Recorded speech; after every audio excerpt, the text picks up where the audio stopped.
पिछले अध्याय में हमने जाना कि जब धृतराष्ट्र, पांडु और विदुर जी शिक्षा में पारंगत हो गए, तब भीष्म जी ने विदुर जी के साथ कुछ मंत्रणा की। भीष्म जी ने कहा, बेटा विदुर, हमारा यह कुल अनेक सद्गुणों से संपन्न होकर इस जगत में विख्यात हो रहा है। यह अन्य भूपालों को जीतकर इस भूमंडल के साम्राज्य का अधिकारी हुआ है। पहले के धर्मज्ञ एवं महात्मा राजाओं ने इसकी रक्षा की है, अतः हमारा यह कुल इस भूतल पर कभी उच्छिन्न नहीं हुआ। बीच में संकट काल उपस्थित हुआ था, किंतु मैंने, माता सत्यवती ने तथा महात्मा श्री कृष्ण द्वैपायन व्यास जी ने मिलकर पुनः इस कुल को स्थापित किया है। तुम तीनों भाई इस कुल के तंतु हो और तुम ही पर अब इसकी प्रतिष्ठा है। बस ये हमारा वही कुल आगे भी जिस प्रकार समुद्र की भांति बढ़ता रहे, निसंदेह वही उपाय मुझे और तुम्हें भी करना चाहिए। सुना जाता है यदुवंशी शूरसेन की कन्या पृथा, जो अब राजा कुंतीभोज की गोद ली हुई पुत्री है, भली भांति हमारे कुल के अनुरूप हैं। इसी प्रकार गांधाराज सुबल और मद्र नरेश के यहाँ भी एक एक कन्या सुनी जाती है। बेटा, ये सब कन्याएं बड़ी सुंदर तथा उत्तम कुल में उत्पन्न हैं।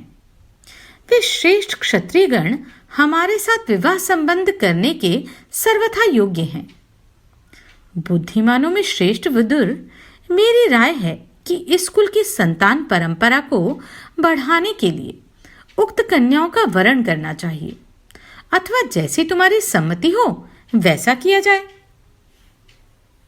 विदुर बोले, प्रभु, आप हमारे पिता हैं, आप ही माता हैं और आप ही परम गुरु हैं, अतः स्वयं विचार करके जिस बात में इस कुल का हित हो वह कीजिए।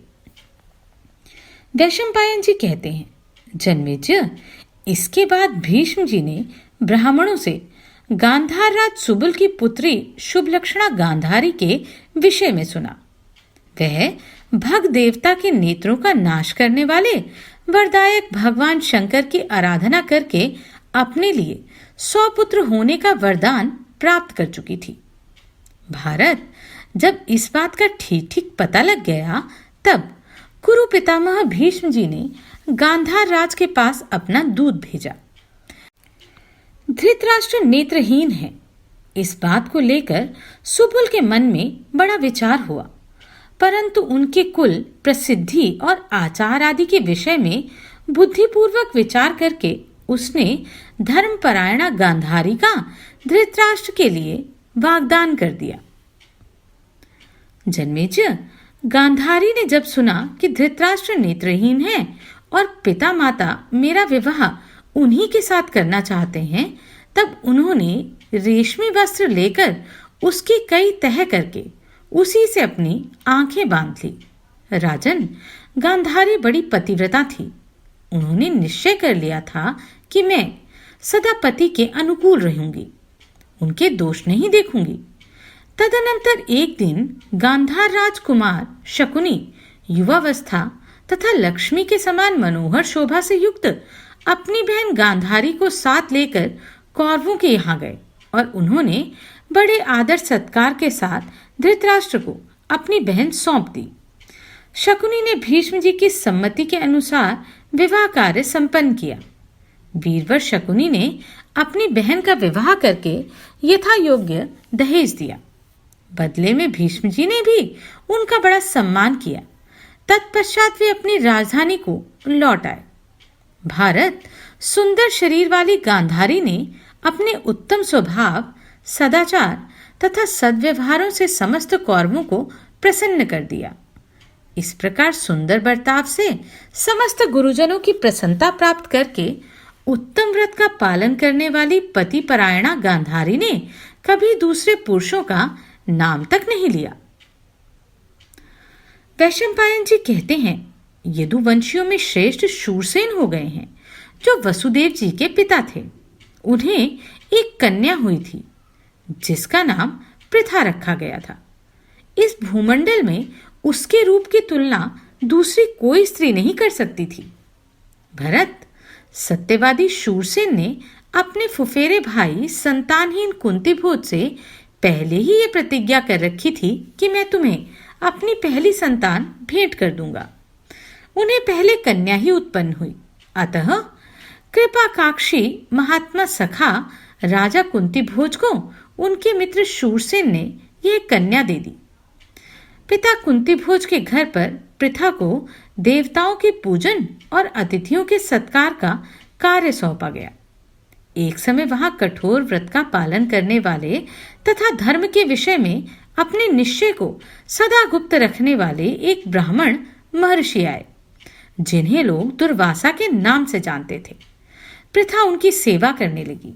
वे बड़ी उग्र स्वभाव के थे। उनका हृदय बड़ा कठोर था। फिर भी राजकुमारी पृथा ने सब प्रकार के यत्नों से उन्हें पूर्ण संतुष्ट कर दिया। दुर्वासा जी ने पृथा पर आने वाले भावी संकट का विचार करके उनके धर्म की रक्षा के लिए उसे एक वशीकरण मंत्र दिया और उसके उपयोग की विधि भी बता दी। तत्पश्चात वे मुनि उससे बोले, शुभे, तुम इस मंत्र द्वारा जिस जिस देवता का आवाहन करोगी उसी उसी के अनुग्रह से तुम्हें पुत्र प्राप्त होगा। ब्रह्मऋषि दुर्वासा के यूं कहने पर कुंती के मन में बड़ा कौतूहल हुआ। वह यशस्विनी राजकन्या यद्यपि अभी कुमारी थी, तो भी उसने मंत्र की परीक्षा के लिए सूर्यदेव का आवाहन किया। आवाहन करते ही उसने देखा संपूर्ण जगत की उत्पत्ति और पालन करने वाले भगवान भास्कर आ रहे हैं। यह महान आश्चर्य की बात देखकर निर्दोष अंगों वाली कुंती चकित हो उठी। इधर भगवान सूर्य उसके पास आकर इस प्रकार बोले, श्याम नेत्रों वाली कुंती, यह मैं आ गया। बोलो, तुम्हारा कौन सा प्रिय करूं? भद्रे, मैं दुर्वासा ऋषि के दिए हुए मंत्र से प्रेरित हो तुम्हारे बुलाते ही तुम्हें पुत्र की प्राप्ति कराने के लिए उपस्थित हुआ हूं। पवित्र मुस्कान वाली कुंती, तुम मुझे सूर्यदेव समझो। कुंती ने कहा, शत्रुओं का नाश करने वाले प्रभु, एक ब्राह्मण ने मुझे वरदान के रूप में देवताओं के आह्वान का मंत्र दिया है। उसी की परीक्षा के लिए मैंने आपका आवाहन किया था। यद्यपि मुझसे यह अपराध हुआ है, तो भी आपके चरणों में मस्तक रखकर मैं ये प्रार्थना करती हूँ कि आप क्षमा पूर्वक प्रसन्न हो जाएं। स्त्रियों से अपना अपराध हो जाए तो भी श्रेष्ठ पुरुषों को सदा उनकी रक्षा ही करनी चाहिए। सूर्यदेव बोले, शुभे, मैं ये सब जानता हूँ कि दुर्वासा ने तुम्हें वर दिया है। तुम भय छोड़कर यहाँ मेरे साथ समागम करो। शुभे, मेरा दर्शन अमोघ है और तुमने मेरा आवाहन किया है। भीरु, यदि ये आवाहन व्यर्थ हुआ तो भी निसंदेह तुम्हें बड़ा दोष लगेगा। वैशंपायन जी कहते हैं, भारत, भगवान सूर्य ने कुंती को समझाते हुए इस तरह की बहुत सी बातें की, किंतु मैं भी कुमारी कन्या हूं यह सोचकर सुंदरी कुंती ने उनसे समागम की इच्छा नहीं की। यशस्विनी कुंती भाई बंधुओं में बदनामी फैलने के डर से भी डरी हुई थी और नारी सुलभ लज्जा से भी वे विवश थी। भरत श्रेष्ठ, उस समय सूर्यदेव ने पुनः उससे कहा, सुंदर मुख एवं सुंदर बाहों वाली राजकुमारी, तुम्हारे लिए जैसे पुत्र का निर्माण होगा वह सुनो। शुचिस्मते, वह माता अदिति के दिए हुए दिव्य कुंडलों और मेरे कवच को धारण किए हुए उत्पन्न होगा। उसका वह कवच किन्हीं अस्त्र शस्त्रों से टूट ना सकेगा। उसके पास कोई भी वस्तु ब्राह्मणों के लिए अदेय ना होगी। मेरे कहने पर भी वह कभी अयोग्य कार्य या विचार को अपने मन में स्थान ना देगा।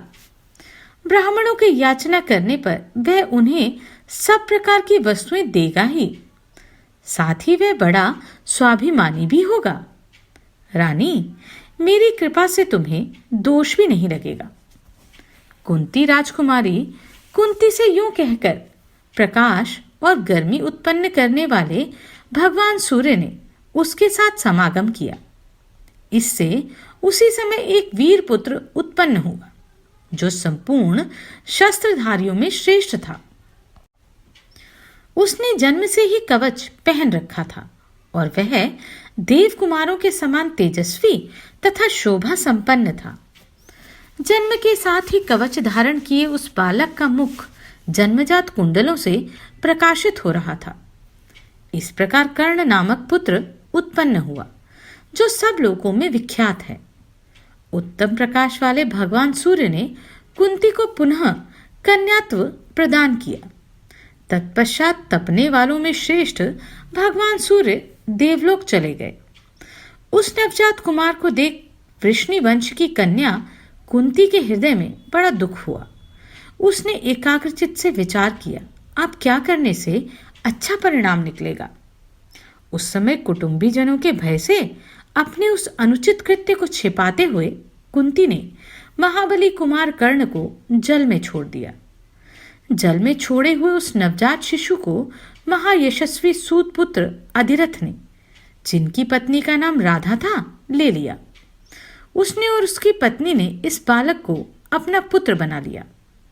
उन दंपत्ति ने उस बालक का नामकरण इस प्रकार किया, यह वसु अर्थात कवच कुंडलादि धन के साथ उत्पन्न है, इसलिए वसुक्षेण नाम से प्रसिद्ध हो। वह बलवान बालक बड़े होने के साथ ही सब प्रकार की अस्त्र विद्या में निपुण हुआ। पराक्रमी कर्ण प्रातः काल से लेकर जब तक सूर्य पृष्ठभाग की ओर ना चले जाते, सूर्योपस्थान करता। तत्पश्चात उस समय मंत्र जप में लगे हुए बुद्धिमान वीर कर्ण के लिए उस पृथ्वी पर कोई ऐसी वस्तु नहीं थी जिसे वह ब्राह्मणों के मांगने पर ना दे सके। किसी समय की बात है, सूर्यदेव ने ब्राह्मण का रूप धारण करके कर्ण को स्वप्न में दर्शन दिया और इस प्रकार कहा, वीर मेरी बात सुनो। आज की रात बीत जाने पर प्रातः होते ही इंद्र तुम्हारे पास आएंगे। उस समय वे ब्राह्मण वेश में होंगे। यहाँ आकर इंद्र यदि तुमसे भिक्षा मांगे तो उन्हें मत देना। उन्होंने तुम्हारे कवच और कुंडलों का अपहरण करने का निश्चय किया है, अतः मैं तुम्हें सचेत किए देता हूं। तुम मेरी यह बात याद रखना। कर्ण ने कहा, ब्राह्मण, इंद्र यदि ब्राह्मण का रूप धारण करके सचमुच मुझसे याचना करेंगे तो मैं आपकी चेतावनी के अनुसार कैसे उन्हें यह वस्तु ना दूं? ब्राह्मण तो सदा अपना प्रिय चाहने वाले देवताओं के लिए भी पूजनीय हैं। देवादिदेव इंद्र ही ब्राह्मण के रूप में आए, यह जान लेने पर भी मैं उनकी अवहेलना नहीं कर सकूंगा। सूर्य बोले, वीर यदि ऐसी बात है तो सुनो, बदले में इंद्र भी तुम्हें वर देंगे। उस समय तुम उनसे संपूर्ण अस्त्र शस्त्रों का निराकरण करने वाली बर्छी मांग लेना। ब्राह्मण वेशधारी सूर्य वहीं अंतर्धान हो गए। तब कर्ण उठकर बैठे और स्वप्न की बातों का चिंतन करने लगे। तत्पश्चात एक दिन महातेजस्वी देवराज इंद्र ब्राह्मण बनके भिक्षा के लिए कर्ण के पास आए। उससे उन्होंने कवच और कुंडलों को मांगा। तब कर्ण ने हाथ जोड़कर देवराज इंद्र को अपने शरीर के साथ उत्पन्न हुए कवच को शरीर से उधेड़कर एवं दोनों कुंडलों को भी काट कर दे दिया। कवच और कुंडलों को लेकर उसके इस कर्म से संतुष्ट हो इंद्र ने मन ही मन हंसते हुए कहा, अहो, यह तो बड़े साहस का काम है। देवता, दानव, यक्ष, गंधर्व, नाग और राक्षस, इनमें से किसी को भी मैंने ऐसा साहसी नहीं देखा। भला कौन ऐसा कार्य कर सकता है? यूं कहकर वे स्पष्ट वाणी में बोले, वीर, मैं तुम्हारे इस कर्म से प्रसन्न हूं, इसलिए तुम जो चाहो वही वर मुझसे मांग लो। कर्ण ने कहा, भगवान, मैं आपकी दी हुई वह अमोघ बर्छी चाहता हूं जो शत्रुओं का संहार करने वाली है। वैशंपायन जी कहते हैं, तब देवराज इंद्र ने बदले में उसे अपनी ओर से एक बर्छी प्रदान कर दी और कहा, वीरवर, तुम देवता, असुर, मनुष्य, गंधर्व, नाग तथा राक्षसों में से जिस एक को जीतना चाहोगे वही इस शक्ति के प्रहार से नष्ट हो जाएगा। पहले इस पृथ्वी पर उसका नाम वसुषेण कहा जाता था तत्पश्चात अपने शरीर से कवच को कतर डालने के कारण वह कर्ण और वह कर्तना नाम से प्रसिद्ध हुआ।